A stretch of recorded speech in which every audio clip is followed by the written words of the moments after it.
أعوذ بالله من الشيطان الرجيم. بسم الله الرحمن الرحيم. السلام عليكم ورحمة الله وبركاته.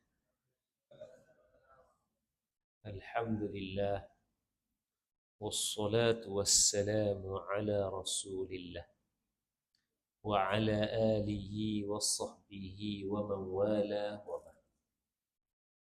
Yang dirahmati Allah, imam-imam,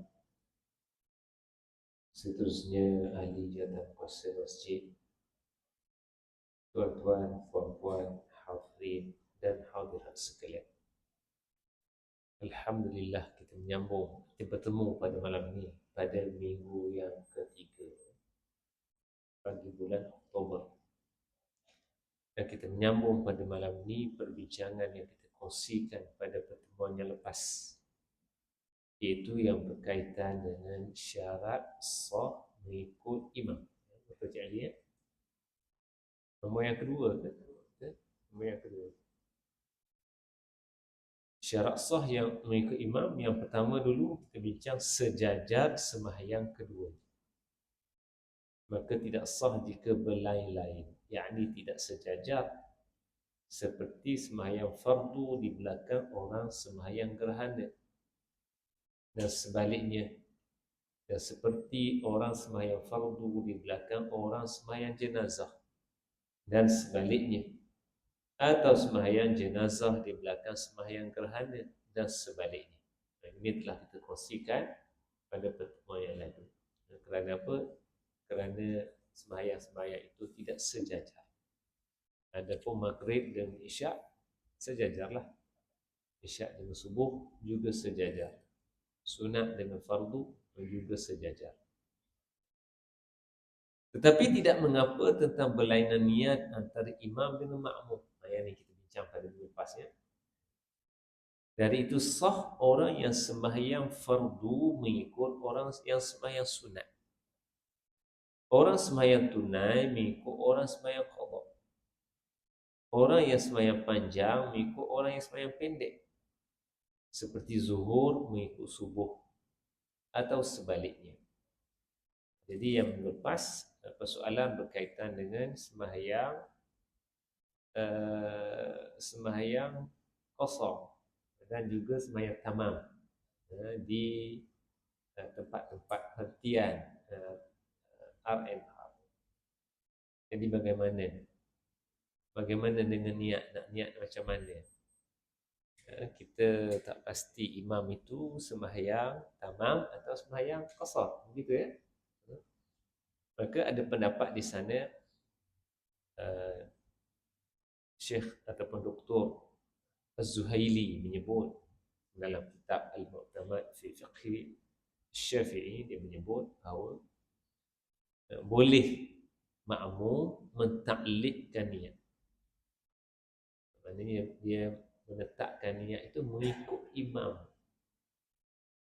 Sama ada kalau imam itu qasar maka dia qasar, imam itu tamam maka dia tamam. Dalam kes yang seperti itu. Jadi bila imam itu 2 rakaat, dia 2 rakaat.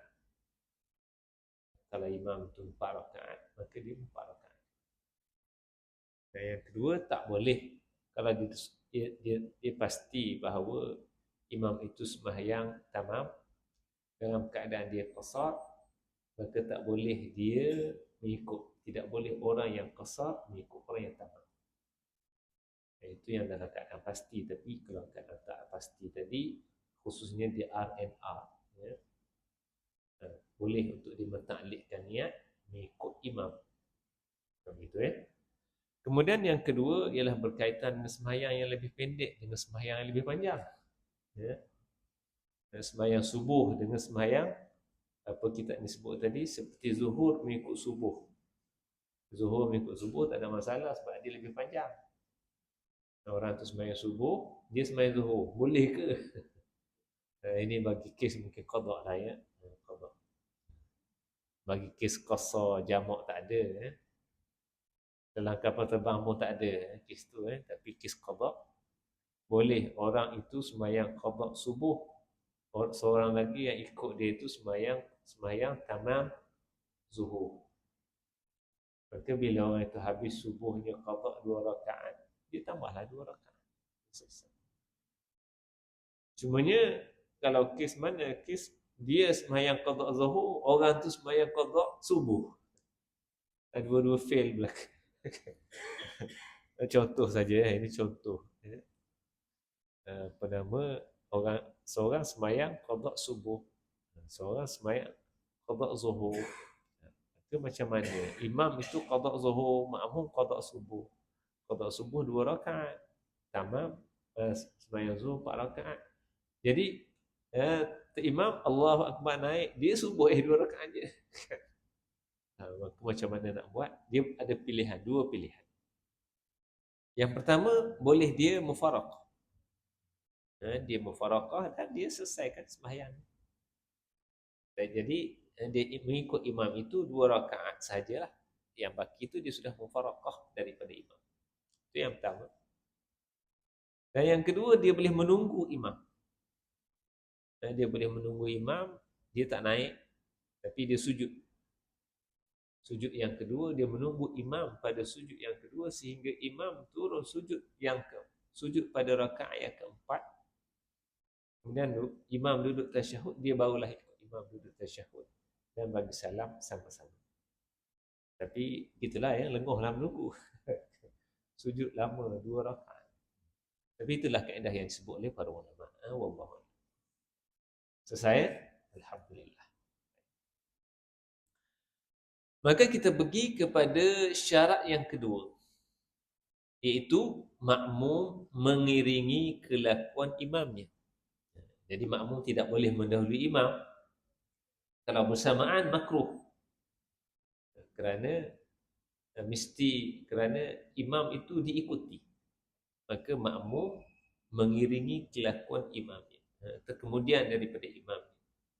Dan dalam hal yang pertama ini takbiratul ihram. Dari itu wajib makmum bertakbiratul ihram setelah selesai takbiratul ihram imamnya. Tak boleh serentak, tak boleh bersamaan, tak boleh takbir lagi.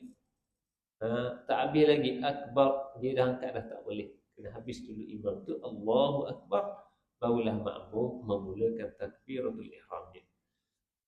Jangan mendahului imam dengan 2 rukun fi'li sekalipun kedua rukun itu rukun pendek dengan tiada uzur. Dan jangan terkemudian daripada imam dengan 2 rukun yang tersebut dengan tiada uzur. Jadi jangan mendahului imam dengan 2 rukun fi'li sekalipun kedua dua rukun itu rukun pendek dengan tiada uzur. Jadi mendahului imam, walaupun rukun itu rukun yang pendek, rukun fi'li yang pendek.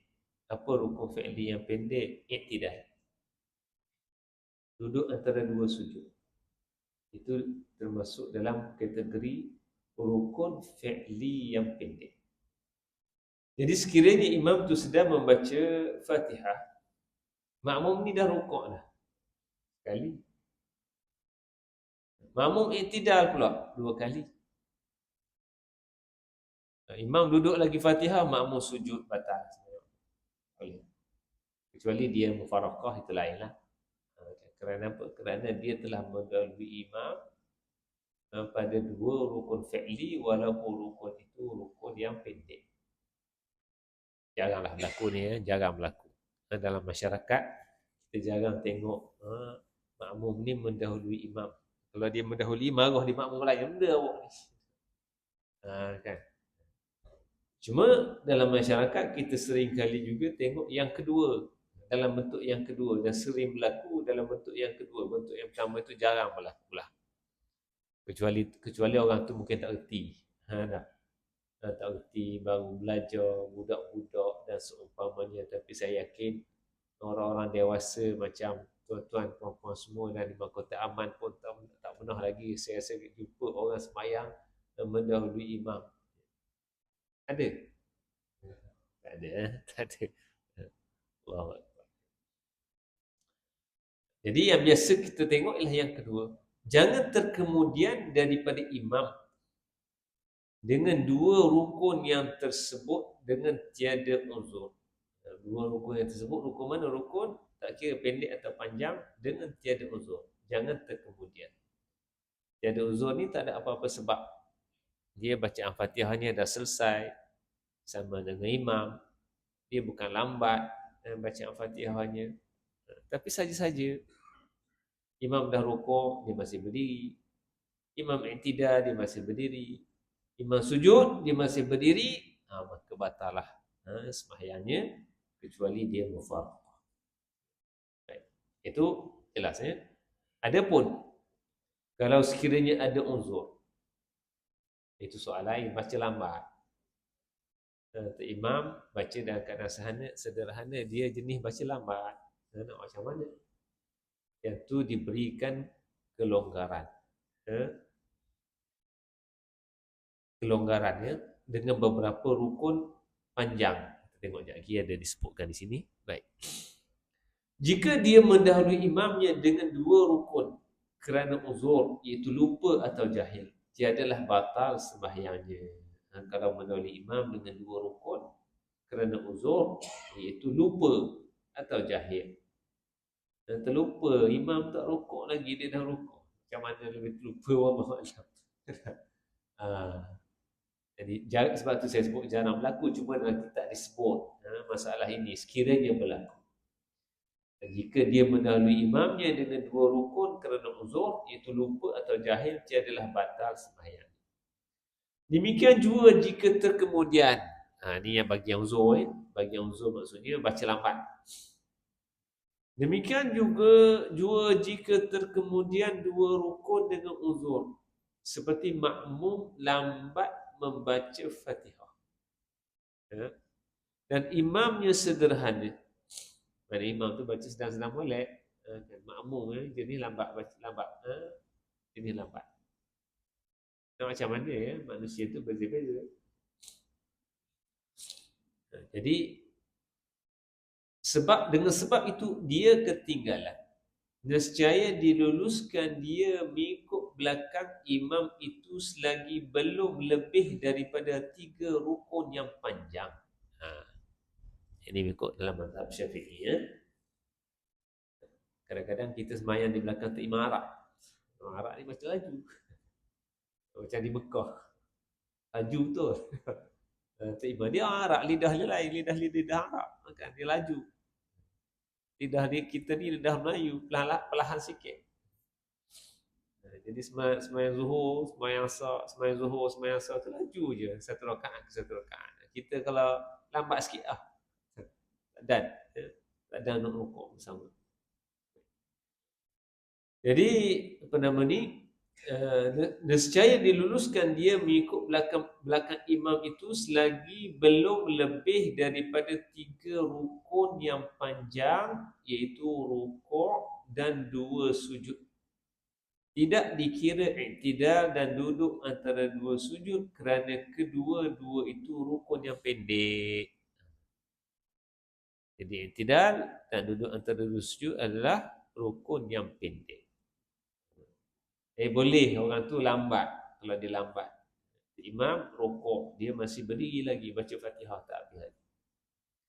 Imam i'tidal, dia baca Fatihah tak habis lagi. Imam sujud yang pertama, dia baca Fatihah tak habis lagi. Ada berlaku, ada. Tapi jarang-jarang lah. Jarang-jarang. Kalau yang sering berlaku mungkin pada rukuk dan juga i'tidal lah. Biasanya kalau tu imam dah i'tidal, kita dah habis dah baca Fatihah tu, lambat macam mana pun. Tapi in case ada yang lambat lagi, imam sujud yang pertama, dia tak habis lagi baca Fatihah, belum habis, makmum belum habis lagi membaca Fatihah. Kemudian sedang imamnya sudah masuk pada rukun yang keempat, ataupun imam selepas itu duduk pada antara 2 sujud. Dia tak habis dia baca Fatihah. Imam sujud yang kedua, tak habis lagi dia baca Fatihah. Dia rukun panjang yang ketiga. di situ ada 3 rukuk panjang lah. Satu rukuk, satu sujud yang pertama, satu sujud yang kedua. Baik. Sampai situ saja dia boleh. Dia boleh untuk diberikan keuzuran. Selagi belum lebih daripada 3 rukuk yang panjang, iaitu rukuk dan 2 sujud, tidak dikira iktidal dan duduk antara 2 sujud kerana kedua-duanya itu rukun yang pendek. Maka sekiranya imam sudah terdahulu daripadanya lebih daripada 3 rukun, umpama makmum belum habis lagi membaca Fatihah, sedang imamnya sudah masuk pada rukun yang keempat, ketika itu hendaklah ia makmum itu mengikut imamnya pada apa yang sedang dikerjakan oleh imam itu. Jadi kalau imam tu duduk sujud pada yang pertama, dia dah turun rokok. Okeylah, selesai. Imam sujud yang kedua, dia dah turun rokok, selesai juga. Imam naik daripada sujud, sama ada duduk tahiyat akhir ataupun tahiyat awal, atau naik qiyam balik baca Fatihah, maka dia kena ikut imam pada keadaan imam yang ada itu.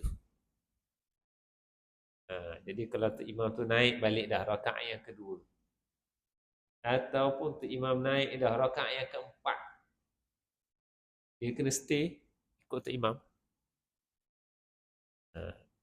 Habis macam mana rakaat dia tu?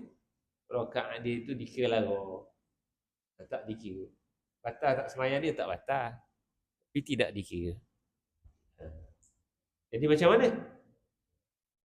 Dia ni, keadaan dia ni, selepas itu, selepas imam memberi salam, selepas imam memberi salam nanti, kenalah dia mengerjakan apa rukun yang ketinggalan olehnya itu, sama macam orang masbuk. Jadi masuk sama. Rakaat dia muafiq, sembahyang sama. Tapi macam mana dia baca lambat? Untuk imam baca cepat. Ya. Ataupun untuk imam sedang mualaidah, dia lambat. Imam rokok tak habis lagi, iktidal tak habis lagi, Fatihah dia sujud yang pertama tak habis lagi. Dan duduk antara 2 sujud tak habis lagi. Sujud yang kedua pun tak habis lagi. Lambat sungguh. Orang Terengganu kata lambat berdoa lalu. Allah alam, tapi ini pembincangan fiqh. Maka dia kena ikut imam pada keadaan imam selepas itu, dan dia kena tambah lagi 1 rakaat kerana rakaat yang tadi tidak begitu ya. Tetapi jika lambatnya hingga ketinggalan sampai 5 rukun masih belum selesai Fatihahnya, maknanya duduk baca Fatihah juga tak nak ikut imam, batal sembahyang. Itu saja kadar yang dibenarkan keuzuran. Itu imam duduk tahiyat akhir ataupun imam naik balik qiyam, dia duduk baca Fatihah rakaat tadi juga, batal sembahyangnya, kecuali dia mufaraqah, itu lainlah kan. Ini kita membicarakan tentang syarat sah makmum ikut imam yang kedua, iaitu kena mengiringi imam tadi. Dan dari sudut bacaan Fatihahnya bagaimana? Dari sudut boleh mendahului banyak mana, dan boleh lambat banyak mana.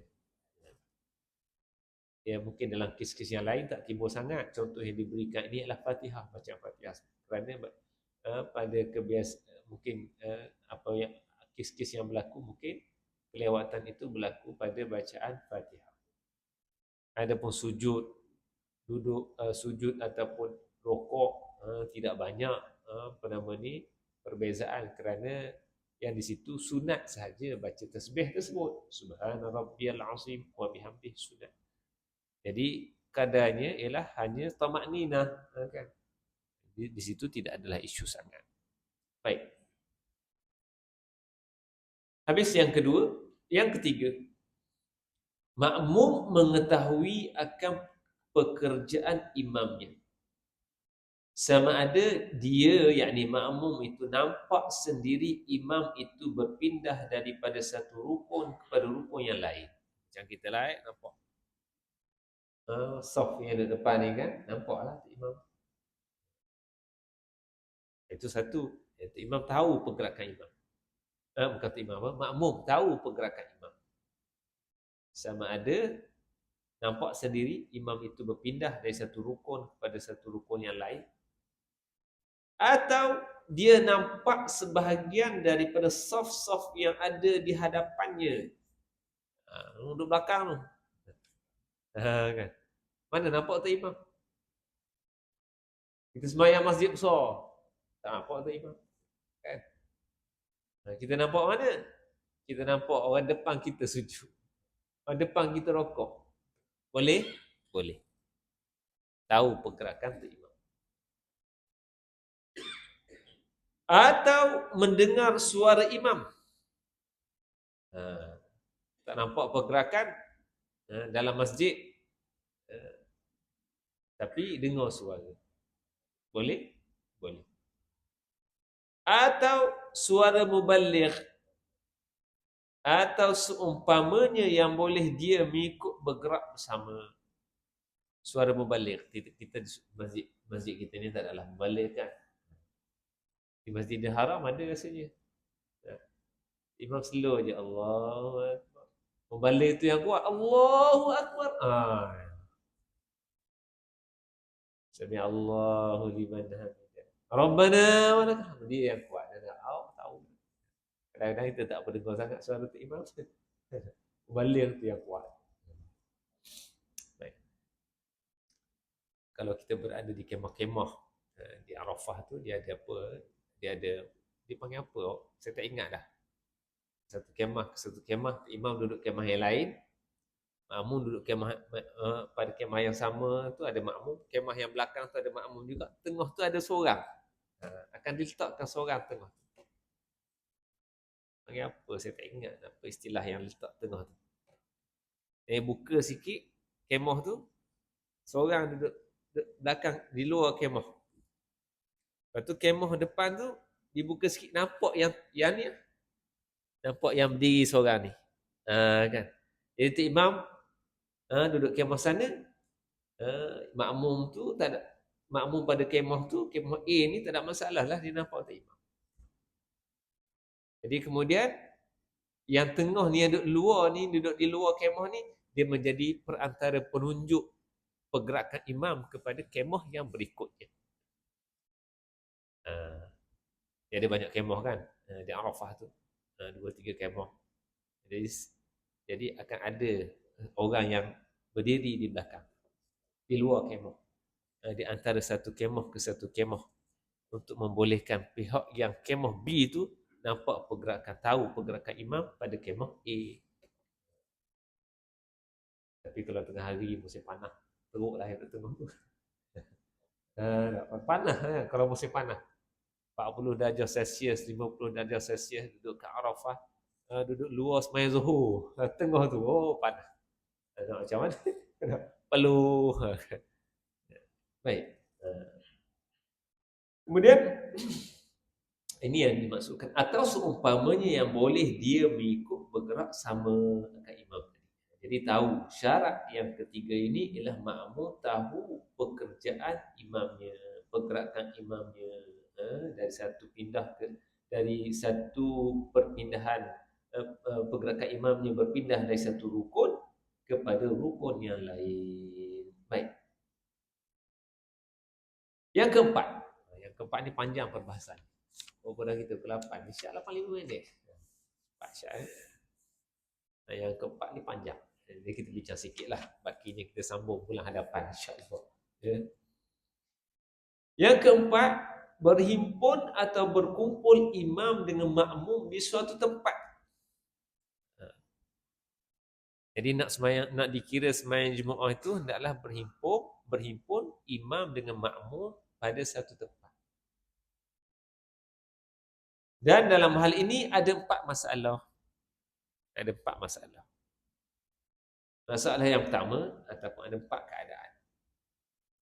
makmum yang dan imam dalam masjid. Macam kita lah duduk dalam masjid lah kan ni. Kan. Macam mana kalau sekiranya makmum dan imam duduk dalam masjid. Jadi masalah yang pertama ni, makmum dan imam duduk dalam masjid. A, keadaan A, kedua-duanya di dalam masjid. Yakni makmum dan imam dalam masjid. Maka sahlah makmum mengikut imamnya sekalipun jauh antara keduanya dan diselang oleh binaan yang lain seperti telaga, menara, tanah lapang dan sebagainya. Sekiranya ada pintu selang antara keduanya di dalam masjid itu, kiranya makmum hendak lalu, boleh ia pergi kepada imam sekalipun terpaksa kena berpaling dan membelakangkan kiblat, nescaya tiada mengapa. Dan sekalipun pintu dikunci dengan kunci besi selama tiada dipaku, maka dibolehkan. Maka jika diselangi oleh tembok yang tidak boleh lalu kepada imam, atau pagar besi, atau dipaku pintu-pintu tersebut itu, tiadalah sah mengikutnya. Itu keadaan duduk dalam masjid belakang. Ya. Kerana kita ni masjid belakang ni, paha belakang tu, perempuan pun kan, masjid belakang. Jadi duduk dalam masjid belakang ni sah mengikut imamnya.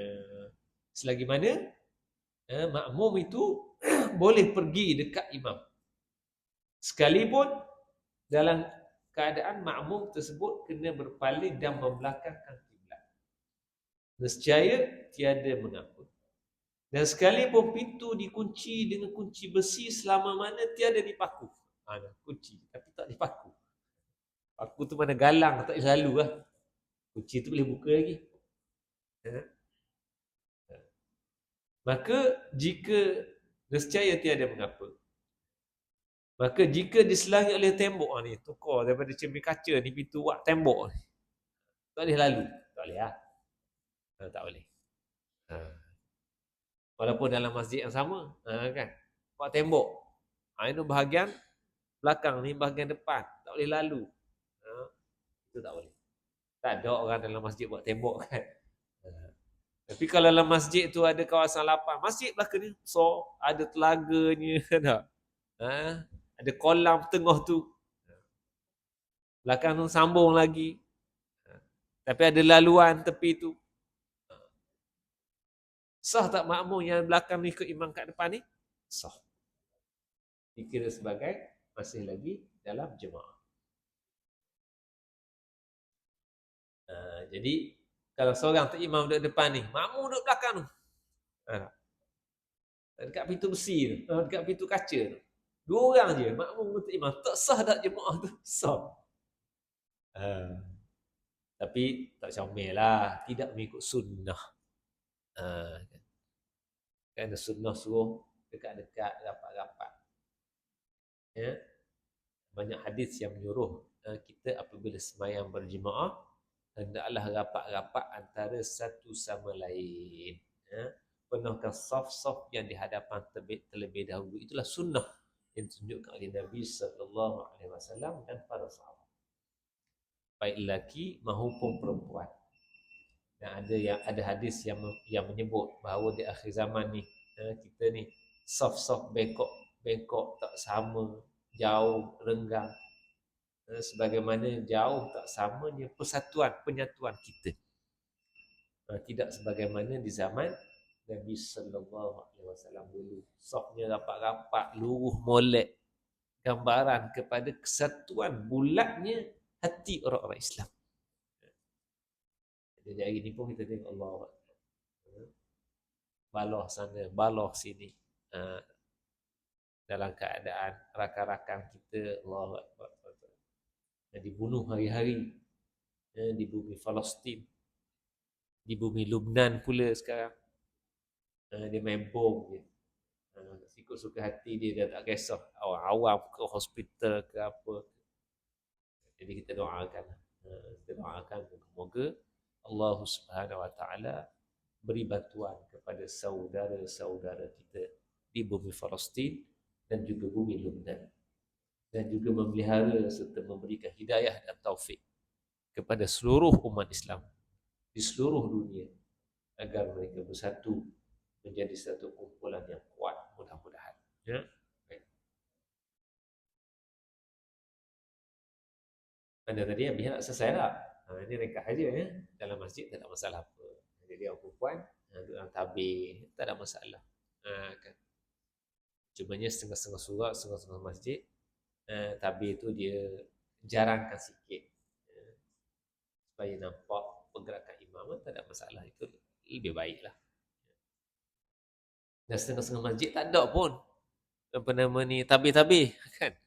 Kalau kita pergi masjid-masjid besar, masjid negara, masjid mana lagi, masjid negara, masjid wilayah, ada tak? Pastilah, tak ingat lah. Ada tabir. Di Kuantan masjid negeri ada tak tabir? Ada. Di mana yang tak ada tabir? Kalau di Pahang, di Pahang ada tabir Melaka? Ada ya? Di masjid negara tak ada lah. Belakang tu je kan. Dia ada buat kecil je tempat tabir tu untuk orang perempuan tukar pakaian je kan. Untuk semayang tak adalah, dia pasang ni saja. Baik. Itu keadaan yang pertama. Kedua-duanya bukan dalam masjid. Itu keadaan yang kedua. Kedua-duanya bukan dalam masjid. InsyaAllah kita Kedua-duanya bukan di dalam masjid seperti di padang atau dalam bangunan lain yang besar.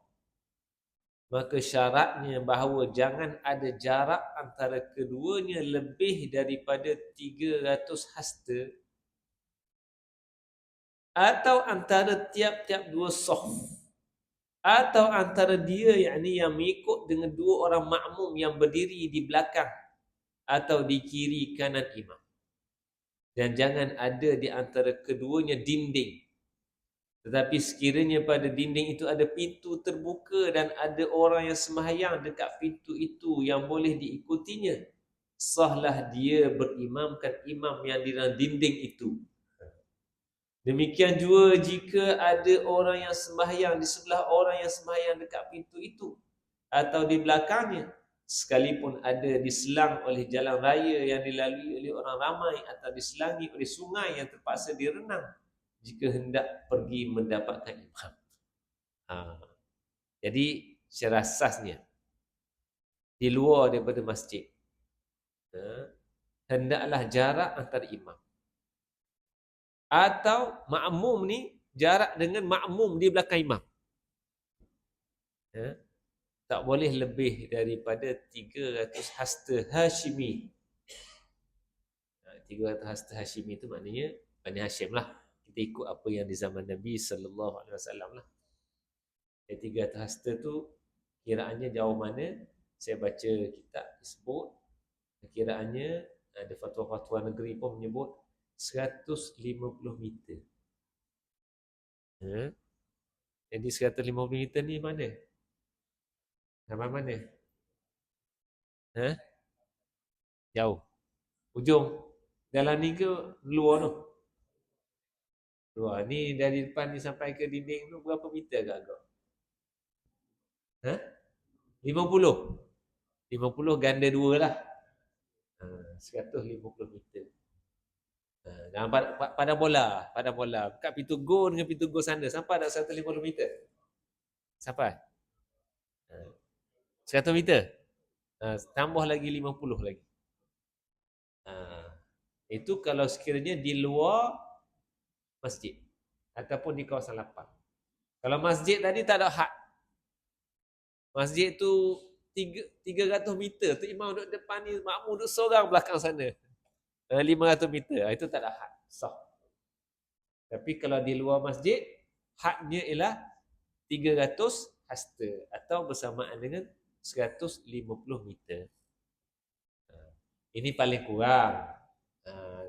Bukanlah pula maknanya imam duduk jauh, imam depan kita duduk jauh. Sah sebenarnya bawah kita ni. Itu paling kurang. Tak kira sah.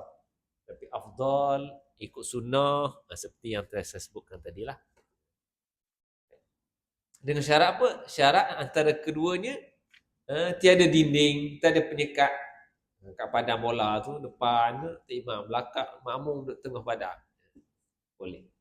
Jangan ada di antara keduanya dinding, tetapi sekiranya pada dinding itu ada pintu terbuka, boleh lagi. Dan ada orang sembahyang dekat pintu itu yang boleh diikutnya. Sahlah ia berimamkan imam yang di dalam dinding itu. Demikian juga jika ada orang yang sembahyang di sebelah orang yang sembahyang dekat pintu itu, atau di belakangnya sekalipun ada diselang oleh jalan raya yang dilalui oleh orang ramai, atau diselangi oleh sungai yang terpaksa direnang, jika hendak mendapatkan imam, boleh. Imam dalam dinding. Dalam tu ada dinding, pintu terbuka. Tak sampai 100, tak sampai 300 hasta, dia boleh. Tapi kalau pintu tu tertutup, tak boleh. Apatah lagi kalau terkunci, dipaku lagi lah. Dalam masjid pun tak boleh. Apatah lagi di luar. Itu keadaan yang kedua. Keadaan yang ketiga. Imam dalam masjid, makmum di luar masjid. Atau sebaliknya, makmum di luar masjid, imam dalam masjid. Macam mana pula ni? Yang ni kita sambung akan datang. Panjang ni. Dalam kitab ni pun panjang ni. Bincang keadaan yang ketiga ini. Sebab keadaan yang ketiga ini ada pula dia punya apa nama ni, pendek je ya. Syarat yang kelima pendek je, tapi tak apalah, kita sambung pada pertemuan yang akan datang, insya-Allah. Imam dalam masjid, makmum di luar masjid, atau sebaliknya. Sekadar saja tuan-tuan dan puan-puan yang dirahmati Allah. Moga-moga jelaslah ya.